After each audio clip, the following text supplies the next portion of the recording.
Le week-end des grands crus, une formule qui marche avec un pass à 60 €, ce qui a priori n'est pas donné. C'est quand même un privilège de déguster de grands vins comme il va y avoir là.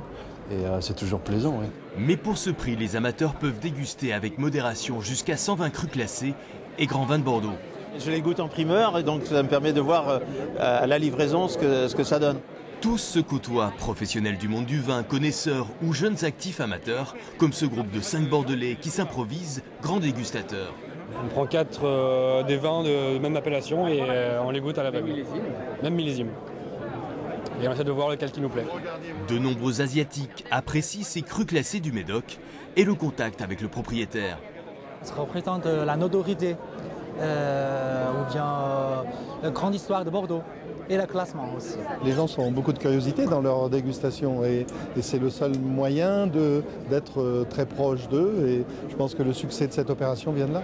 20 à 25% sont des étrangers, suisses, belges, allemands, anglais, américains, 30 nationalités, dont ces Turcs qui sont déjà venus l'an dernier et sont désormais fidèles. On va aller pour un dîner ce soir à Sauternes et demain nous avons un tour de vignoble. C'est exceptionnel, on fait ça chaque année. 1700 à 1800 personnes pour cette 9e édition. Une formule qui veut garder son aspect convivial. Il ne faudra pas non plus en faire une machine. Voilà.